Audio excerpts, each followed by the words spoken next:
మార్కాపురం జిల్లా దోర్నాల మండలంలో అరుదైన ఘటన చోటు చేసుకుంది. సాధారణంగా అటవీ ప్రాంతాల్లోనే సంచరించే చుక్కల దుప్పి బుధవారం అర్ధరాత్రి దోర్నాల పట్టణంలోని నడి సెంటర్లో ప్రత్యక్షమవటం స్థానికులను ఆశ్చర్యానికి గురిచేసింది. రాత్రి వేళ వీధుల్లో తిరుగుతూ కనిపించిన ఈ దుప్పి కొంతసేపు హడావుడిని సృష్టించింది. ఈ దృశ్యాలను పలువురు స్థానికులు తమ మొబైల్ ఫోన్లలో బంధించారు. రోడ్లపై పరుగులు తీస్తూ ఒక చోట నుంచి మరొక చోటకు వెళ్తూ కనిపించిన ఈ దుప్పి కొంతసేపు ప్రజల్లో ఆసక్తి, ఆందోళన కలిగించింది. స్థానికులు వెంటనే అటవీ శాఖ అధికారులకు సమాచారం అందించారు. ఘటనా స్థలానికి చేరుకున్న అధికారులు పరిస్థితిని గమనించి దుప్పిని సురక్షితంగా అడవిలోకి పంపించారు. అయితే దుప్పి అడవిలో నుంచి తప్పిపోయి పట్టణంలోకి వచ్చిందని, దాన్ని సురక్షితంగా తిరిగి అటవీ ప్రాంతంలోకి పంపించామని, ప్రజలు ఆందోళన చెందవలసిన అవసరం లేదని దోర్నాల ఫారెస్ట్ రేంజర్ హరి తెలిపారు. మానవ తప్పిదాల వలన అడవిలో నిప్పి పెట్టడం వంటివి చేయటం వలన గడ్డి లేక ఆహారం కోసం పట్టణ సమీపంలోని పంట పొలాల వద్దకు వచ్చి ఇలా జనసేవల్లోకి వస్తున్నాయని తెలిపారు.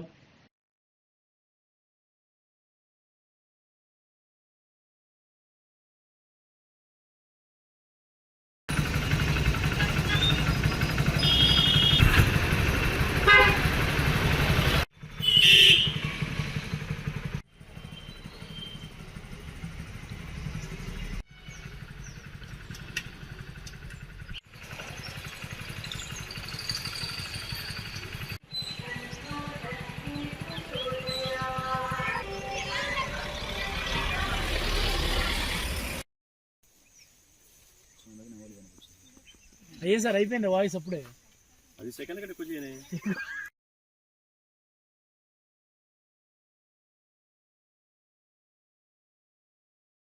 నిన్న రాత్రి ఎడవల్లి బీట్లో మన ఆశ్రయం రస్తాల నుంచి ఒక చుక్కలు తిప్పి దోర్నాల గ్రామ సమీపంలోకి వచ్చింది. ఆ విషయాన్ని మాకు అందిన సమాచారం ప్రకారం మా స్టాఫ్ అలర్ట్ అయ్యి ఆ చుక్కలు తిప్పిని జాగ్రత్తగా మళ్ళీ అడవిలోకి పంపించడం జరిగింది.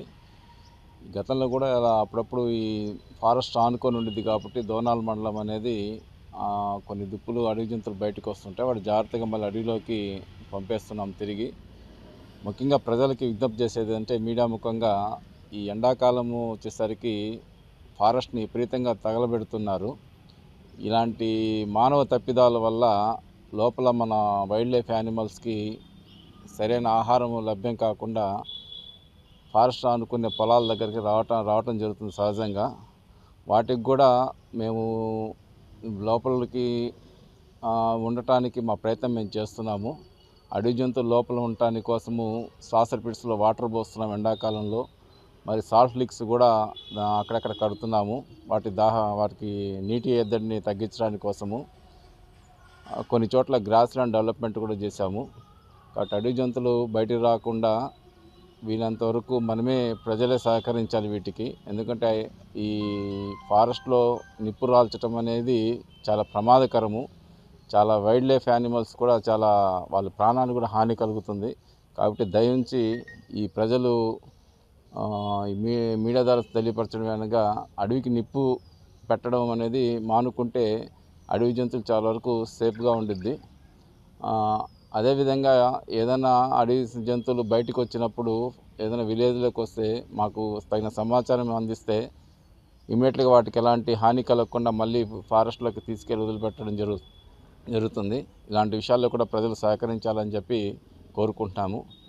ఆరోగ్యమే మహాభాగ్యం అంటారు, కానీ ఆరోగ్యాన్ని నమ్మకంగా కాపాడే స్థానం ఎక్కడ? ఇది ఒంగోలులో మీకు దగ్గరగా మన Venkataramana nursing home private limited. Caring your life 54 ఏళ్ల విశ్వాసంతో ఇది ఒక హాస్పిటల్ కాదు, ఇది ఒక విశ్వాసం. 3 తరాలుగా వేలాది కుటుంబాలను ఆరోగ్యంగా నిలిపిన ఆదరణ. మా నిపుణుల వైద్య బృందం మా దగ్గర అనుభవం కలిగిన బృందంలో అందించే సేవలు neuro surgery, general medicine, diabetes, pulmonologist, general surgery, ophthalmology, urology, orthopaedic, ENT, paediatrics, dental surgery, anaesthesiology, gynaecology, cardiology, emergency మరియు క్రిటికల్ కేర్. ఒంగోలులో ఆరోగ్యానికి ఒక కొత్త శకం ప్రారంభమవుతుంది. వెంకటరమణ ఐ హాస్పిటల్ ప్రారంభించబడింది. కంటి ఆరోగ్యానికి ప్రత్యేక పరిష్కారంగా ప్రభుత్వ ఉద్యోగులు, రిటైర్డ్ ఉద్యోగులు మరియు వారి కుటుంబ సభ్యుల కోసం ఈహెచ్ఎస్ ద్వారా వైద్యం. క్యాష్లెస్ సేవలు Mediassist, Star, GHPL, Aditya Birla, Bajaj Allianz మరియు ఇతర ప్రముఖ హెల్త్ స్కీమ్లు అందుబాటులో ఉన్నాయి. ఆరోగ్యశ్రీ, డాక్టర్ ఎన్టీఆర్ వైద్య సేవా నిధి అందుబాటులో ఉన్నాయి. చిరునామా ఆర్టీసీ బస్ స్టాండ్ ఎదురుగా, Kurnool road, Ongole. Phone number 08592282623, cell number 9100679099. Eye hospital number 9866484770. Website www.venkatramannursing.com. Facebook www.facebook.com/pkrnh. Venkataramana nursing home, 3 తరాల విశ్వాసం, నూతనతతో కూడిన సేవ. మేము కేవలం చికిత్స చేయము, మేము శ్రద్ధ వహిస్తాం, పరిరక్షిస్తాం. సేవ చేయడం మాకు ధ్యేయం.